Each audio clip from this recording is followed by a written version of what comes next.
카페에서 우연히 마주친 그 남자, 자꾸만 이쪽을 쳐다보다가 눈이 마주치면 황급히 고개를 돌리더라고요. 단순한 우연일까요? 아니면 혹시 나한테 관심이 있는 걸까요? 여러분도 이런 경험 한 번쯤은 있으시죠? 회사 동료가 유독 나한테만 친절하게 대해주는데 이게 호감인지 그냥 예의인지 도통 모르겠고, 친구 소개로 만난 남자가 계속 연락을 하는데 이게 진심인지 단순한 친구로 보는 건지 헷갈리기만 하죠. 사실 남자들은 본인 감정을 감추려고 엄청 노력하지만 놀랍게도 우리 몸은 완벽한 거짓말쟁이가 되지 못합니다. 오늘 제가 알려드릴 8가지 신호만 제대로 파악하신다면 그가 당신을 어떻게 생각하는지 더 이상 궁금해하지 않으셔도 될 거예요. 그럼 본격적으로 시작해볼까요? 본격적으로 신호들을 살펴보기 전에 사람이 누군가한테 끌릴 때 우리 몸속에서는 도대체 무슨 일이 벌어지는지 먼저 짚고 넘어가 볼까요? 연인으로서 감정이 싹트기 시작하면 뇌 속에서는 엄청난 화학작용이 일어납니다. 쾌락을 느끼게 하는 도파민이랑 각성 상태를 만드는 노르에피네프린, 그리고 기분을 조절하는 세로토닌까지 한꺼번에 분비되기 시작하죠. 이 호르몬들이 만들어내는 조합은 마치 자연이 우리에게 선물한 특별한 마법 같은 거예요. 이렇게 분비된 화학 물질들은 우리가 아무리 애를 써도 컨트롤할 수 없는 신체적 변화를 일으키게 됩니다. 바로 이 점 덕분에 상대방의 진짜 마음을 읽어낼 수 있는 거죠. 심리학자들은 이런 현상을 무의식적 행동 신호라고 부르는데요. 수많은 연구를 통해서 일정한 패턴이 있다는 게 밝혀졌습니다. 재미있는 건 이런 신호들이 나라와 문화를 초월해서 거의 비슷하게 나타난다는 점이에요. 즉, 전 세계 남성들이 호감을 표현하는 방식에는 공통된 무언가가 존재한다는 뜻입니다. 첫 번째 신호는 바로 시선입니다.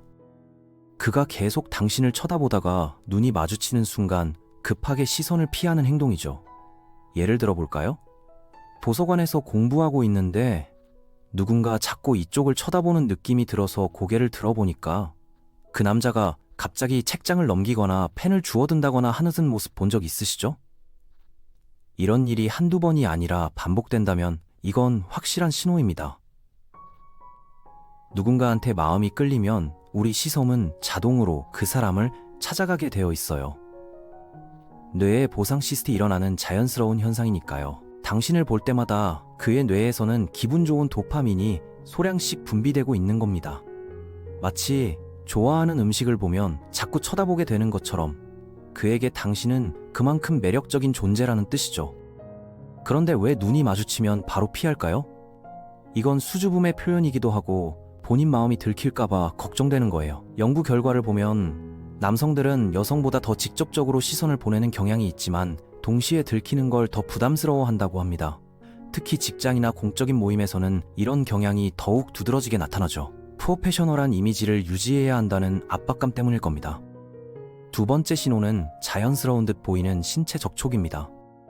친구들과 함께 있는 자리에서 그가 은근슬쩍 당신한테 스킨십을 시도하는 걸 느끼셨을 거예요. 물건을 건네주면서 손이 살짝 스친다거나 재미있는 이야기에 웃을 때 어깨를 가볍게 툭 치는 행동 같은 거 말이죠. 복도를 지나가면서 등을 살며시 스치고 간다거나 하는 것도 여기에 해당됩니다. 이런 우연처럼 보이는 접촉들은 사실 전혀 우연이 아니에요. 피부끼리 닿으면 우리 몸에서는 유대감을 형성하는 옥시토신 호르몬이 나오거든요. 이 호르몬은 사람들 사이의 애착을 강화시키는 역할을 하는데 그는 무의식적으로 당신과의 심리적 거리를 좁히려고 하는 겁니다. 마치 두 개의 자석이 서로 끌어당겨지는 것처럼요. 흥미로운 점은 이런 접촉을 시도할 때 그의 표정을 자세히 보면 아주 미묘하게 긴장한 모습을 발견할 수 있다는 거예요. 당신의 반응을 조심스럽게 살피고 있는 거죠. 만약 당신이 불편해하거나 피하는 기색을 보이면 즉각 멈추는 것도 바로 이런 이유 때문입니다. 진짜 호감은 상대방이 편안한지를 최우선으로 생각하니까요. 물론 이런 접촉이 당신을 불편하게 만든다면 명확하게 경계를 표시해야 합니다. 진심 어린 관심과 선을 넘는 행동 사이의 차이를 구분하는 능력은 건강한 관계를 만드는 데 정말 중요한 요소니까요. 세 번째 신호는 당신 앞에서만 유독 긴장하고 어색해하는 모습입니다. 평소에는 자신감 있고 말도 잘하던 사람이 당신 앞에서만 갑자기 달라지는 걸 보신 적 있으실 거예요. 회의 시간에는 멀쩡하게 발표하고 동료들과도 유쾌하게 대화하던 그가 당신과 단둘이 얘기할 때는 갑자기 말을 더듬거나 손에 들고 있던 물건을 떨어뜨리거나 어디에 손을 놓을지 몰라서 주머니에 넣었다 뺐다 하는 모습을 보이죠. 마음에 드는 사람 앞에서는 스트레스 호르몬인 코르티솔이 분비되면서 손바닥에 땀이 나고 심장이 빨리 뛰고 평소보다 말이 잘 안 나오게 되는 겁니다. 이런 반응이 답답하게 느껴질 수도 있지만 사실은 당신이 그한테 얼마나 중요한 존재인지를 보여주는 증거라고 봐야 해요.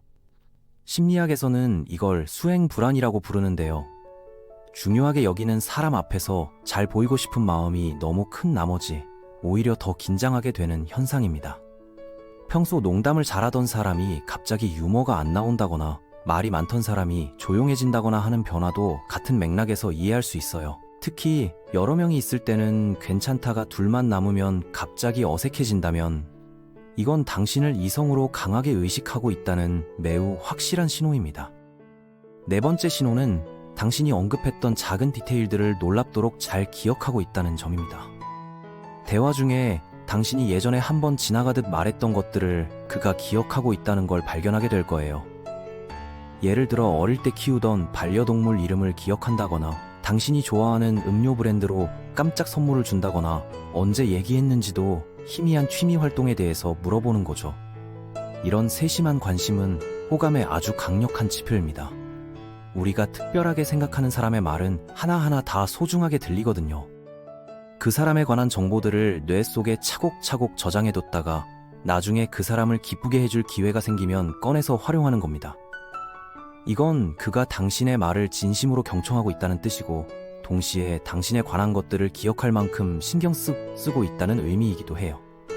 뇌과학적으로 보면 우리는 관심 없는 정보는 금방 잊어버리지만 중요하다고 판단하는 정보는 장기 기억으로 저장하는 경향이 있어요. 심지어 당신이 좋아하는 음식이나 싫어하는 것들, 스트레스 받는 상황들까지도 기억해서 당신이 편안할 수 있도록 세심하게 배려하는 모습을 보일 수도 있습니다. 몇 달 전에 한번 얘기했던 당신의 가족 이야기나 고민거리를 나중에 안부 물으며 다시 꺼낸다면 그는 당신을 정말 특별하게 생각하고 있는 거라고 봐야 합니다. 원래는 농담을 잘 안 하던 사람이 당신이 있는 자리에서만큼은 계속 재미있는 얘기를 하려고 애쓰는 모습을 보게 될 거예요. 당신을 웃게 만들기 위해서 평소보다 훨씬 더 많은 유머를 시도하고 당신이 웃을 때마다 그의 눈에서 기쁨의 빛이 반짝이는 걸 느낄 수 있을 겁니다. 진화 심리학적으로 보면 유머는 이성을 끌어들이는 가장 중요한 매력 요소 중 하나라고 해요. 유머 감각은 지능과 창의성을 보여주는 신호로 여겨지니까요. 그는 자신이 재미있는 사람이라는 걸 보여줌으로써 당신한테 좋은 파트너가 될 수 있다는 걸 무의식적으로 증명하려고 하는 겁니다. 여기서 중요한 건 그가 당신의 농담에 어떻게 반응하느냐예요. 당신이 하는 별로 안 웃긴 말장난에도 크게 웃어준다면 그건 그가 당신한테 완전히 빠져있다는 확실한 증거거든요. 심지어는 당신이 선호하는 유머의 스타일을 파악해서 거기에 맞춰서 농담을 준비해오는 경우도 있어요. 당신이 말장난을 좋아한다면 말장난을, 시사 유머를 좋아한다면 시사 유머를 준비하죠. 다른 사람들이 있는 자리에서도 주로 당신을 향해서 농담을 던지고 당신의 반응을 제일 먼저 살피는 모습을 보인다면 이건 확실한 호감의 신호입니다. 때로는 너무 재미있게 만들려고 애쓴 나머지 오히려 어색한 농담이 나올 수도 있는데 이런 실수조차도 당신에 대한 그의 관심이 얼마나 큰지를 보여주는 증거라고 할 수 있어요. 여섯 번째 신호는 어디를 가든 자꾸 그 사람이 나타난다는 겁니다. 새로 생긴 베이커리에 가봤더니 우연히 그도 거기 있고 주말 플리마켓에 갔더니 그도 나타나고 당신이 참석한다고 언급했던 동네 행사에 그도 와 있고 하는 식으로 계속 마주치게 되는 거죠. 이런 건 절대 우연이 아닙니다. 심리학에서는 이걸 근접성 추구라고 부르는데요. 좋아하는 사람과 마주칠 기회를 늘리기 위해서 노력하는 겁니다. 자신을 상대방의 생활 반경 안에 자꾸 위치시키는 무의식적인 전략이에요. 우연한 만남을 통해서 더 많은 대화와 교감의 기회를 만들어 보려고 하는 거죠. 당신이 자주 가는 카페나 헬스장, 서점 같은 곳에서 그를 마주치는 빈도가 늘어난다면 이건 우연이 아닐 가능성이 높아요. 심지어는 당신의 소셜미디어를 통해서 당신의 일정이나 위치를 파악해서 같은 장소에 나타나는 경우도 있어요. 물론 이 정도가 되면 약간 부담스러울 수도 있죠. 다만 여기서 주의해야 할 건 건전한 관심과 스토킹 사이의 경계선이에요. 그의 존재가 부담스럽거나 감시받는다는 느낌이 든다면 주저하지 말고 명확한 선을 그으세요. 건전한 우연한 만남은 자연스럽고 즐거운 느낌을 주지만 과도한 추적은 불안감과 두려움을 불러일으킬 수 있으니까요. 7번째 신호는 당신이 어떤 공간에 들어갔을 때 그의 전체적인 분위기와 표정이 확 달라지는 겁니다. 이건 정말 눈에 띄는 변화예요. 모임 장소에 들어서는 순간 멀리서도 그의 얼굴이 환해지고 어깨가 쫙 펴지면서 자세가 반듯해지고 입가에 자연스러운 미소가 번지는 모습을 보게 되죠. 마치 당신의 등장이 그한테 갑작스런 에너지를 주입해준 것처럼 보일 겁니다. 몸 전체에서 활력이 느껴지고 눈빛도 한결 밝아지는 걸 확인할 수 있어요. 이런 즉각적인 몸짓 언어의 변화는 호감의 가장 확실한 신호 중 하나라고 할 수 있어요. 당신을 봤을 때 그의 뇌에서 분비되는 기분 좋은 호르몬들 때문에 나타나는 자연스러운 반응이니까요. 단순히 미소나 인사만 보는 게 아니라 눈썹이 살짝 올라가면서 눈이 커지고 몸 전체가 당신 쪽으로 향하는 것까지 종합적으로 살펴보시면 됩니다. 심지어는 당신이 들어오기 전까지는 피곤해 보이거나 지루해 보이던 사람이 갑자기 생기발랄해지는 경우도 있어요. 다른 사람들과 대화하던 중이라도 당신이 나타나면 자연스럽게 시선이 당신한테로 향하고 대화의 주제를 당신이 관심 가질 만한 것으로 바꾸려고 노력하기도 해요. 이런 변화는 보통 본인도 의식하지 못하는 경우가 많아서 주변 사람들이 먼저 알아채고 놀리는 상황이 벌어지기도 합니다. 8번째이자 마지막 신호는 당신을 돕기 위해서 남다른 노력을 기울인다는 점입니다. 무거운 짐을 대신 들어주겠다고 하거나 정말 세심한 배려를 보여주는 거죠. 야근하는 당신을 위해서 본인도 늦게까지 회사에 남아있거나 당신이 도움을 요청할 때 다른 누구보다 먼저 손을 들고 나서는 모습 말이에요. 이런 적극적인 도움의 제스처는 다른 사람들한테 하는 일반적인 친절과는 차원이 달라요. 훨씬 더 세심하고 지속적이며 개인적인 특성을 띠고 있거든요. 그는 당신한테 자신이 얼마나 믿을만하고 도움이 되는 사람인지를 보여줌으로써 좋은 파트너가 될 수 있다는 걸 어필하고 있는 겁니다. 게다가 이런 도움을 제공하는 과정에서 당신과 단둘이 시간을 보낼 수 있는 기회도 자연스럽게 만들어지죠. 일석이조의 효과를 노리는 거라고 볼 수 있어요. 때로는 당신이 요청하지도 않은 도움을 미리 준비해서 제공하기도 해요. 당신이 어려워할 만한 상황을 예측하고 미리 해결책을 마련해두는 식으로 말이에요.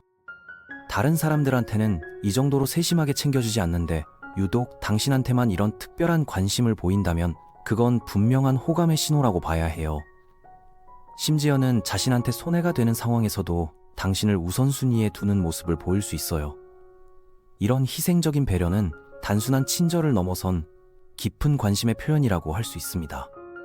이런 신호들을 파악할 수 있게 되면 상대방이 당신을 어떻게 생각하고 있는지에 대한 소중한 단서를 얻을 수 있을 거예요.